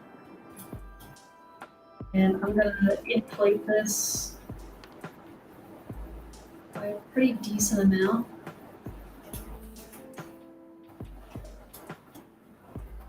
I'm going to move this up and out, and we're going to start making his steampunk arm. Asymmetry is always really fun to play with, so you can see how already, just by inflating this big shoulder, we can get like a really interesting silhouette. For now, I'm just overinflating on the shirt. I don't want to really add asymmetry to some stuff. But I just want to sculpt something in there so I can get an idea of what we're going to go for here. And I'll look at my steampunky reference to see if I can just sculpt some ideas and shapes and stuff. Before going into like hard surfacing anything, I think it's important to, first kind of do like a quick block out of a hard surface piece. I don't know, what is his name? Is it going to be Alvin, Simon, or Theodore? That's a good question, too. You let me know, and we'll go from there.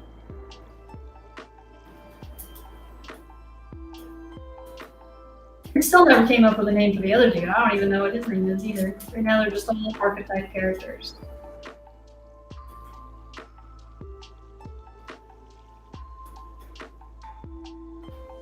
Should have names.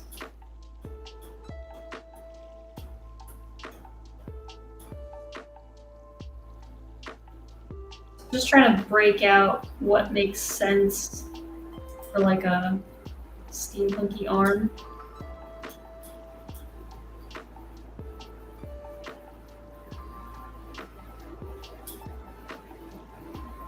A lot of steampunk stuff has areas where there'll probably be like exposed cog or something like that, along with like a lot of big thick like tubing and stuff around the edges. So again, this is not gonna be the final sculpt, obviously. This is just for me to be like, okay, what shapes where makes sense and what feels right or feels good. Hey, the nameless fruit is actually not a bad name, right?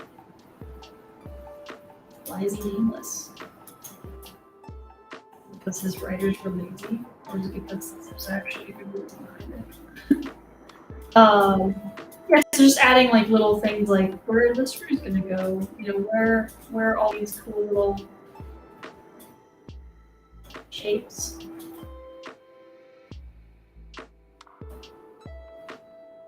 There's like some vents along the back, some venting along the side, maybe.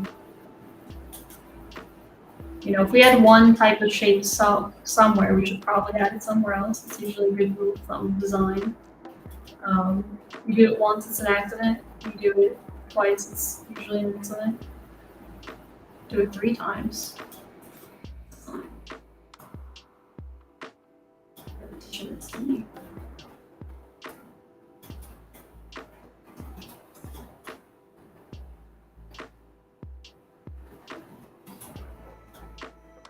I think in my rep I had something, so because again we're going with medieval, this is why I kill your darlings, don't be afraid to squish. I just sculpted all that and now I'm like, nope, I'm changing it. Because most shoulder pauldrons back in medieval times had this cool little like raise.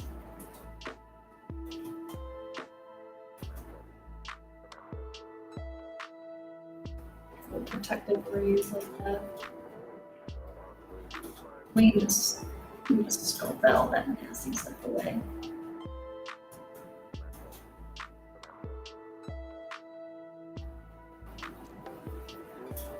I think in my drawing, that's kind of more of what I did, and I'm going to stick to that. It's more accurate to the fact that I want it to feel, shapes are medieval, detailing is going to be steampunk. Right? That's how we can kind of combine different shape languages or create like our own style. Because usually it's not just medieval armor or adding just steampunk, but like combining some 2 ideas is what can make stuff come out and be really, really interesting. So I'll make sure that I'm looking at what do real gauntlets have versus what is a steampunk gauntlet gonna have?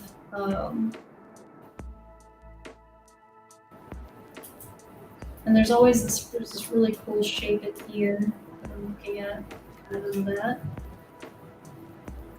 I need to extract that. Ooh, there's a lot of fun stuff going on there.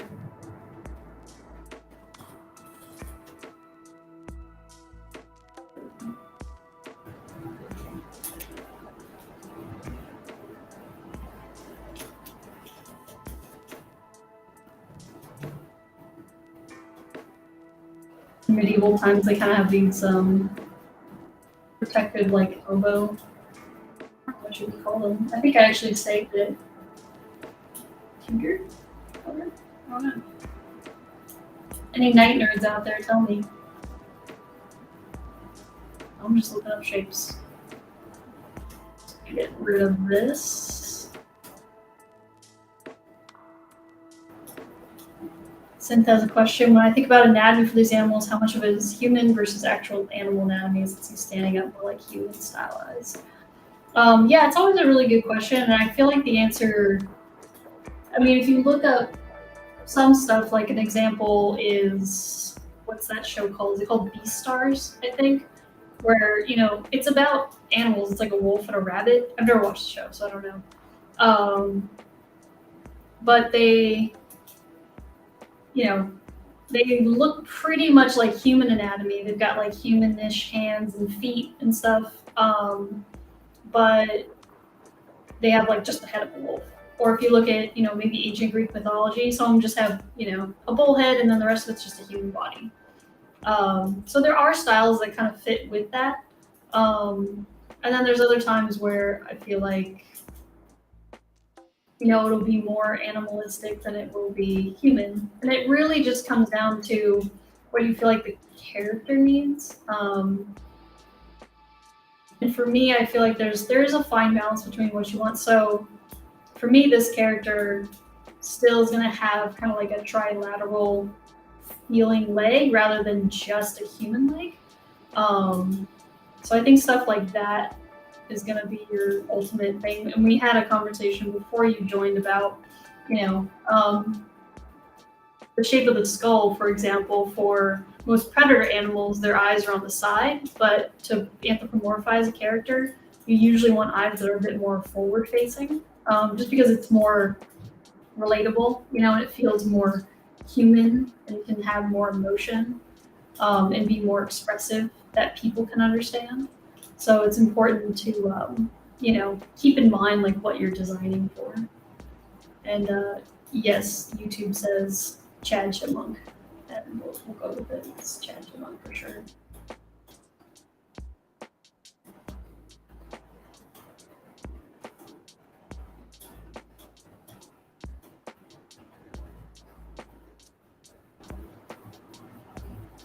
So, again, I'm just kind of scoping out an idea of maybe where these shapes would go. You can see silhouette-wise, the goal is for it to look like it's medieval, right? So when you look at your character, I don't know, from really far away, when your first character is being seen or from somebody, the silhouette should be like, oh wow, it's like, some sort of medieval knight-looking character, And as you get closer and closer, you're like, oh, there's like details of, rust and steampunk pipes and things like that. And you get closer, you're like, whoa, it's like this full mechanical arm. It enters into this whole new realm. And I think that's what can be really powerful about kind of combining two shape languages like that. And doing it, successfully, at least, is going to be the goal. Because you don't want to, if you try to make, shapes that feel medieval but also feel steampunk, you might end up somewhere in the middle. And being in the middle is never usually good for design. It's always going to be this idea of like a 70-30 or rule of thirds. So 70% of the shapes in your armor is going to be medieval inspired. The other 30%, the little details, would be steampunk. Or vice versa, whatever it may be. You just want to find a good way to like kind of divvy up where you're getting your shapes from, and what makes sense to you. And it'd be cool, like metalworking or something like that goes across,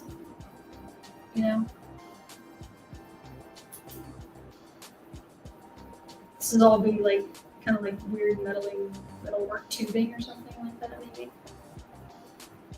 Spitballing.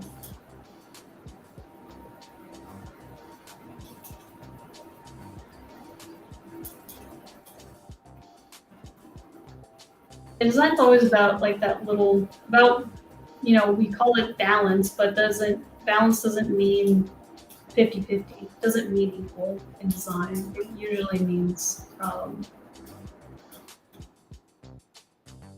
70-30 or a rule of thirds, which is probably what all of us have learned. I might not detail out the whole thing like this, like where rivets might go or something like that. It's just for me to start getting a feeling where I'm like, okay, is this going to go, in the direction that I want it to? Is this going to feel steampunky if I add these types of details to what is essentially the silhouette of a, medieval shoulder cauldron?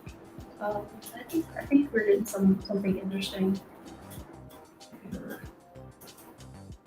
Again, it's that trust the process. It might look really messy and kind of crappy right now, but that's okay. It's supposed to.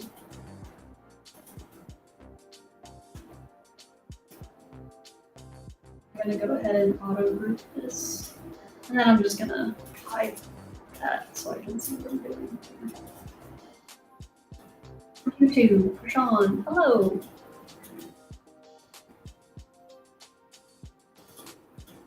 Also, if you guys are ever, I think I've said this before, but if you guys are sculpting along with me and like making your own group character, tag Gnomon, tag me in like a post or something. I always like to see other people's work.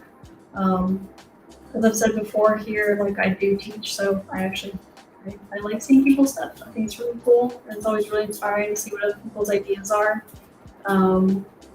So yeah, definitely share along. I feel like most people that put this stream on are probably working on their own projects, and have this on as like background noise, you know.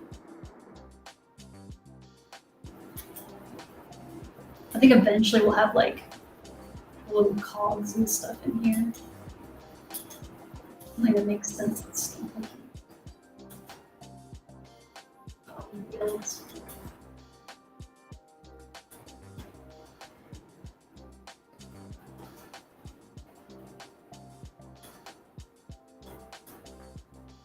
Maybe we can just keep with that.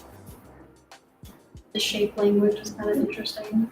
A lot of medieval armor has these kind of like cool riveting, but now, you know, if we go in and detail it like as if it's steampunk, I think that could be kind of interesting. And it's also going with the flow of anatomy, which we are not focused on too much now because it's a metal arm, but, you know, we want it to feel like it's an arm. So we're still going to follow some of that form language, you know, that's set in place when we're sculpting and stuff. So I think keeping, you know, the idea that we're following within what would be the musculature inside this to fit properly.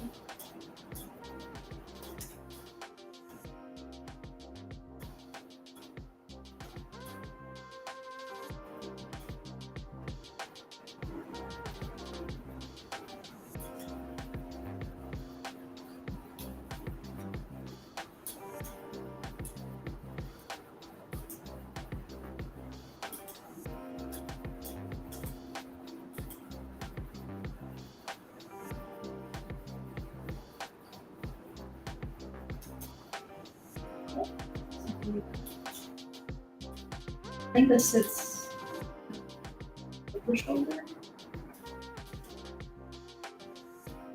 Not over shoulder, over the elbow. What was I saying? I know that. Tells people about anatomy, bias proceeds to call it over shoulder.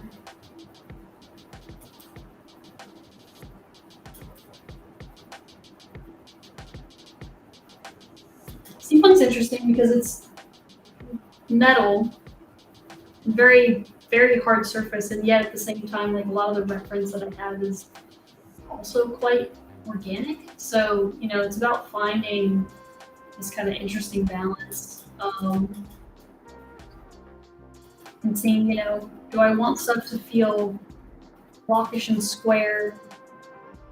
You know, what are the correlations between what form language and design language I'm seeing with steampunk versus what I see with medieval, and trying to find, you know, okay, is, you know, medieval armor is pretty elegant for the most part, and it's super smooth, and maybe, you know, where there's riveting in medieval armor is where I'm going to put riveting. Also in my steampunk one, it's just going to be bigger and more intense, you know, because it's homemade or, you know, mechanically driven by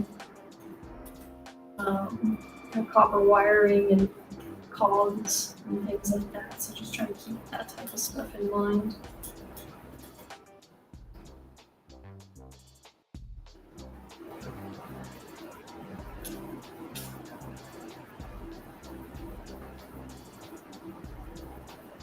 And we will figure out